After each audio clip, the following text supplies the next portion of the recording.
Good morning, students. Today we will learn chapter number 7, Environmental Changes. So we will start the lesson how environment changes every day. Okay, the main thing you are going to learn in this chapter is what is weather, what is climate, okay, green house effect, global warming, ये जो main points है जो आप इस chapter में पढ़ने वाले हैं. So we will start the first paragraph. The air that envelops the earth from all sides is known as atmosphere. हमने आगे के चैप्टर में भी पढ़ा था, आई थिंक सेकेंड चैप्टर में पढ़ा था स्फीयर्स ऑफ द अर्थ. हमने उसमें देखा था कि 4 स्फीयर है, उसमें से एक स्फीयर जो है वो एटमॉस्फियर है. ओके, एटमॉस्फियर क्या करता है, अर्थ को हर साइड से वो एनवेलप करता है, कवर करता है, रैप करता है. The atmosphere is getting polluted due to human activities. The environment gets polluted due to industries, factories, power stations and vehicles. The changes that occur in temperature, direction of wind, moisture, etc. due to global warming are known as environmental changes. Here the definition is given. What is called environmental changes? Environmental changes हम किसको बोलेंगे? तो atmosphere में बहुत सारे changes होते हैं, जैसे कि टेम्परेचर अलग अलग होता रहता है, कभी कभी हवा की जो दिशा है वो बदलती है, मॉइस्चर कभी एकदम ड्राई वेदर हो जाता है, कभी एकदम भेज सा रहता है, भीगी हवा जो होती है वो रहती है, और ग्लोबल वार्मिंग जो है वो रहता है. तो ये सभी चीज़ें जो होती रहती है एटमॉस्फेयर में, उसको हम एनवायरमेंटल चेंजेस बोलेंगे. अंडरस्टूड?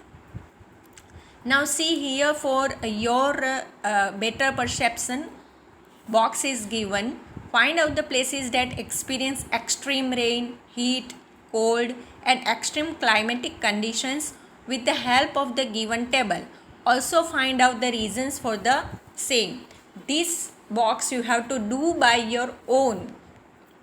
जैसे कि फर्स्ट कंट्री दी है रशिया, उसके बाद Iran, Brazil, Norway, Philippines and last one Saudi Arabia दिया है. तो रशिया में देखो हीट ओनली 15 सेल्सियस और कोल्ड -20 सेल्सियस चली जाती है. रेन 100 सेंटीमीटर है. और उसकी कंपेयर में आप लास्ट 6 नंबर देखोगे सऊदी अरेबिया, उसमें हीट देखो करीबन पहुंच जाती है 45 डिग्री सेल्सियस. रशिया की कंपेयर करो और सऊदी अरेबिया की करो. कोल्ड देखो 29 सेल्सियस रहता है, ओके, सऊदी अरेबिया का. और रेन बहुत ही लेस 10 सेंटीमीटर रहता है. तो इसकी क्या वजह हो सकती है, जैसे कि रशिया में बहुत कम हीट और बहुत ज़्यादा कोल्ड रहता है, तो रीज़न क्या है, और बाकी की कंट्री के का भी रीज़न क्या है. You have to just go to Google search engine and then after you have to find out the reason by your own. और ये बॉक्स आपको खुद करना है, और मैं जब ऑनलाइन क्लासेस लूँगी तब मैं आपको पूछूँगी. ओके, तो this is your homework that you have to do by your own. Now we will move on. What is weather? Weather हम किसको बोलेंगे? Okay, the condition of temperature, rain and moisture, that is humidity, in any region at a particular point of time is known as weather. Condition रहता है temperature का, rain का, moisture का, कोई particular reason में थोड़े समय के लिए रहता है, उसको हम वेदर बोलेंगे. जैसे कि अभी हमारी सीज़न चल रही है मानसून, हमारे भारत में अभी मानसून सीज़न चल रही है. तो आप ऐसा नहीं है कि मानसून सीज़न है तो हर वक्त सिर्फ बारिश ही बारिश होती रहती, और हर जगह पे सेम एक ही प्रकार की बारिश होगी, एक ही मिलीमीटर की बारिश होगी, ऐसा नहीं होता है. अलग अलग जगह पे अलग अलग बारिश होती है, कहीं पे ज़्यादा, कहीं पे मीडियम, कहीं पे कम. ओके, तो कहीं पे बारिश कोई कोई दिन नहीं होती है, कहीं कोई दिन हवा तेज़ चलती है, कोई दिन एकदम बारिश होती ही नहीं है. तो इस तरह का जो हर रोज़ डे एवरी डे जो वेदर होता है वो चेंज होता रहता है. टेम्परेचर जो है एवरी डे अलग अलग होता है. ठीक है, मानसून सीज़न में रेन भी अलग अलग तरीके से होता है, और मॉइस्चर भी अलग अलग रीजन में अलग अलग रहता है. ओके, तो ये सब चीज़ें जो होती है एवरीडे लाइफ में, तो उसको हम वेदर बोलेंगे.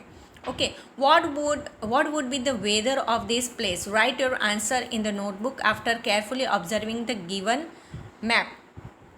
तो यहाँ पे सिर्फ आपके ऑब्जर्वेशन के लिए दिया है. If you want to do this map you can. ज़रूरी नहीं है आपको ये मैप करना, लेकिन अगर आप करना चाहें तो आप कर सकते हैं.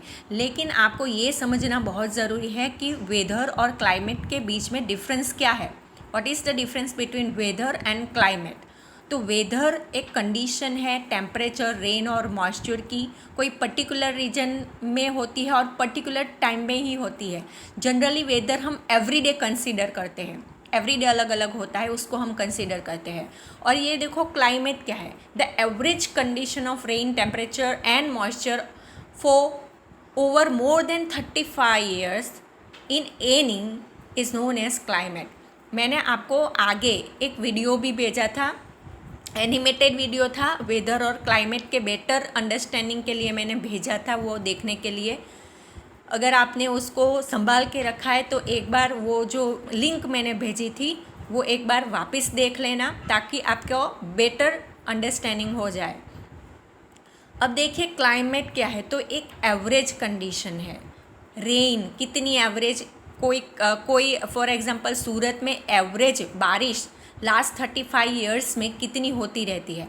टेम्परेचर जनरली सूरत में कितना रहता है, मॉइस्चर सूरत में कैसा रहता है लास्ट 35 ईयर्स से. ओके, उसी तरह से आप देखोगे अहमदाबाद, उसी तरह से आप देखोगे अलग अलग भारत के या तो दुनिया के कोई भी अलग अलग रीजन में 35 ईयर्स से या तो फिर 35 ईयर्स तक रेन की कंडीशन कैसी है, टेम्परेचर की कंडीशन कैसी है और मॉइस्चर कैसा रहता है वहाँ पे, तो उसको हम क्लाइमेट बोलेंगे. मैं सिर्फ आपको एक एग्जांपल देती हूँ. बहुत सारे यहाँ पे सौराष्ट्रवासी है, सौराष्ट्र के ओरिजिनली रेसिडेंट है. तो आपने देखा होगा कि बहुत पहले, आप 35 ईयर्स की हम बात करेंगे तो बहुत पहले मोर देन 30 to 35 ईयर्स वहाँ पे बारिश ही नहीं होती थी. ठीक है, बहुत सूखा सूखा रहता था, अच्छा क्रॉप प्रोडक्शन नहीं होता था, फिर खेतों में सिंचाई के लिए पानी नहीं मिलता था. इसीलिए बहुत सारे सौराष्ट्रवासियों ने क्या किया, माइग्रेशन किया वहाँ से सूरत की तरफ, या तो जो अच्छा एरिया है जहाँ पे ज़्यादा अच्छा वेदर रहता है, क्लाइमेट रहता है, जहाँ पे पानी बराबर मिलता है, वहाँ पे उन लोगों ने माइग्रेट किया फॉर बेटर लिविंग, अच्छा जीने के लिए, अच्छी जीवन शैली के लिए माइग्रेशन किया. तो क्यों किया, क्योंकि वहाँ पे बहुत ही ड्राई वेदर रहता था. अब आज देखो सौराष्ट्र में पूरा ड्राई नहीं है, आज वहाँ पे बारिश भी अच्छी होती है, वहाँ पे पानी भी बहुत मात्रा में मिल सकता है, सिंचाई के लिए भी पानी जो है वो अच्छी तरह से मिल जाता है.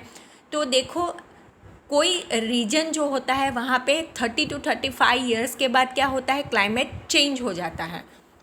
ओके, तो वेदर और क्लाइमेट में ये बेसिक डिफरेंस है कि वेदर हम एवरीडे चेंज होता रहता है. कभी बारिश ज़्यादा होती है, कभी सूखा पड़ जाता है. सूखा पड़ जाना मीन्स कभी सन निकल आता है, पूरा दिन ड्राई हो जाता है.